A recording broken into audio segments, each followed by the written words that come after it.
So hello दोस्तों, मेरा नाम लक्ष्मण है। उम्मीद करते हैं कि आप सब लोग अच्छे होंगे। दोस्तों, आजकल एक मुसीबत तो गया, लेकिन दूसरा मुसीबत अभी बना ही हुआ है। मैं आज बात करने वाला हूँ PF transfer claim pending at field office. ठीक है, पहले क्या होता था कि एम्प्लॉयर के पास पेंडिंग रहता था। जब आप ट्रांसफ़र पैसे करने के लिए फॉर्म भरते थे, फॉर्म 13, तो ये जा करके कहाँ, एम्प्लॉयर के पास, कंपनी के पास, या तो प्रीवियस एम्प्लॉयर नहीं तो करंट कंपनी के पास ये जो है पेंडिंग रहता था, और कंपनी से महीनों लगा देती थी अप्रूवल करने में। चलिए, ये तो जो है मुसीबत अब टल गया। अब सीधे पीएफ ऑफिस के पास जा रहा है बिना कंपनी का जो है, अब सीधे पीएफ ऑफिस के पास, फील्ड ऑफिस के पास पहुंच रहा है। लेकिन अब यहाँ भी जब ट्रांसफ़र क्लेम का फॉर्म भर देंगे तो आता है कि मेंबर अप्रूव्ड, मेंबर ही खुद, यानी मैं मेंबर हूँ तो मैं ही खुद इसे अप्रूव्ड कर दूंगा। ठीक है, मेरे द्वारा वेरीफाई हो गया। लेकिन दूसरा आ रहा है पेंडिंग एट फील्ड ऑफिस। अब इसका क्या किया जाए? ये तो काफ़ी दिन से लोगों का जो है पेंडिंग रह रहा है। अब मैं नहीं कह रहा हूँ सारे क्लेम जो है ईपीएफओ के पास पेंडिंग रह रहे हैं, कुछ क्लियर भी हो रहे हैं। लेकिन भाई, जिनका 15 दिन से पेंडिंग है वो कैसे क्या करेंगे? एक तो पहले मुसीबत आपने जो है हटा दिया कि कंपनी जो है अब इसे अप्रूव नहीं करेगी, डायरेक्ट पीएफ ऑफिस के पास आएगा, पीएफ ऑफिस ही अप्रूव कर देगा। ठीक है, तो अब जो है कंपनी के पास जो है कोई भी अप्लीकेशन फॉर्म नहीं जा रहा है, सीधे पीएफ ऑफिस के पास जा रहा है, सारा का सारा पीएफ ऑफिस के पास जा रहा है। लेकिन अभी ईपीएफओ जो है इसे अभी भी जो है टाइम लगा रहा है अप्रूवल करने में। अभी देखिए, मेरे पास एक ट्रांसफ़र क्लेम है, पीएफ ट्रांसफ़र के लिए भरा था, ये जो है अभी जो है 14-15 दिन से पेंडिंग है। अगर आपका भी ऐसे है तो इसके लिए क्या किया जा सकता है कि जल्दी फॉर्म जो है अप्रूव्ड हो जाए? तो देखिए, इसका सटीक तो कोई भी जल्दी मतलब कोई ऐसा उपाय नहीं है कि आप ये करेंगे तुरंत जो है ये अप्रूव्ड हो जाएगा।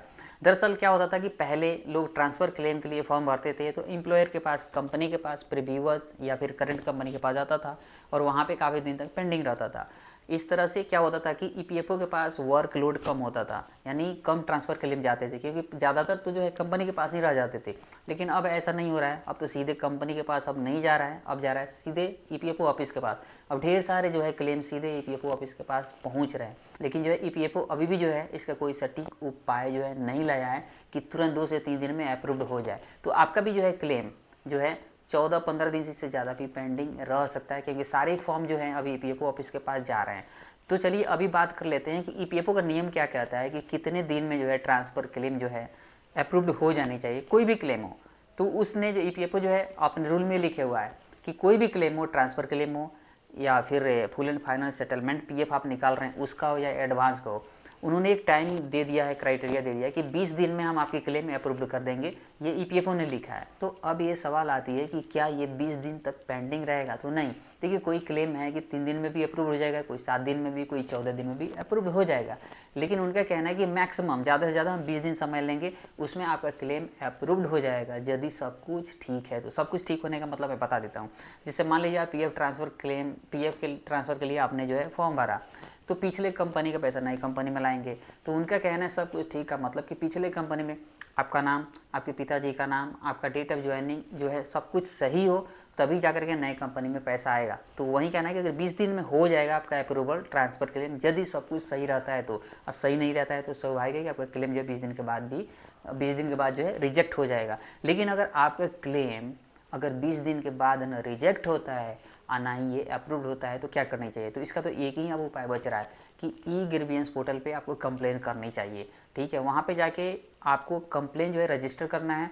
आप अपने ट्रैकिंग नंबर के थ्रू, यूएन के नंबर के थ्रू आप रजिस्टर कर सकते हैं। ये लिख सकते हैं कि ये मेरा ट्रैकिंग आईडी है और हमने फॉर्म 13 पीएफ ट्रांसफ़र के लिए भरा था, 20 दिन से ज़्यादा हो गया, अभी तक अप्रूव्ड नहीं हुआ है। आप इसे हिंदी या इंग्लिश दोनों भाषा में किसी में भी लिख सकते हैं, आप जो जानते हैं। ठीक है, और आप जब एक बार कंप्लेन रजिस्टर कर दीजिए तो रिमाइंडर जो है ज़रूर उनको भेजिए, ताकि जो है जल्दी आपका जो है अप्रूवल हो जाए। लेकिन मैं एक सजेस्ट करूँगा कि पीएफ ट्रांसफ़र क्लेम अगर जल्दी अप्रूव्ड कराना है तो आपको ट्रांसफ़र क्लेम फॉर्म 13 भरने से पहले पिछले कंपनी में नाम जो है वो चेक कर लेनी चाहिए, डेट ऑफ बर्थ है वो चेक कर लेनी चाहिए, अब जो डेट ऑफ ज्वाइनिंग जो है सब कुछ मतलब मैच कर लेनी चाहिए कि सही है कि नहीं। अगर गलत है, लगता है कि आपके जो आधार में नाम जो है वो अलग है और आपका जो है पीएफ में अलग है, या पिछले कंपनी का जो पैसा ट्रांसफ़र कर रहे हैं उसमें नाम अलग है और जिस कंपनी में पैसा ट्रांसफ़र कर रहे हैं उसमें नाम अलग है, तो ये पहले ठीक करा लीजिए, नहीं तो आपका क्लेम 20 दिन के बाद रिजेक्ट हो जाएगा। और 20 दिन के बाद, अब सोचिए 20 दिन भी ख़राब हो गया और उसके बाद भी आपका जो है क्लेम जो है अप्रूव्ड नहीं हुआ। तो सब कुछ कर लेने के बाद ट्रांसफ़र क्लेम भरिए। अगर 20 दिन से ज़्यादा होता है तो आप ई ग्रीवियंस पोर्टल पे ज़रूर कंप्लेन रजिस्टर करिए, और कंप्लेन रजिस्टर करने के बाद रिमाइंडर वहाँ पे ऑप्शन आता है, ठीक है, उनको जो है रिमाइंडर भी कीजिए, रिमाइंडर भी भेजिए, ताकि जो है आपका क्लेम जल्दी से जल्दी जो है वो अप्रूव्ड कर दें। लेकिन फिलहाल अभी डायरेक्ट फॉर्म ईपीएफओ के पास पहुंचने की वजह से काफ़ी सारे वर्कलोड है। आशा करते हैं कि दोस्तों जो मैंने बताया आप लोगों के समझ में आ गई होगी। फिर भी आपके मन में कोई सवाल है तो आप हमें कमेंट बॉक्स में पूछ सकते हैं, मैं ज़्यादा से ज़्यादा आपकी हेल्प करने की कोशिश करूँगा। Thank you, bye.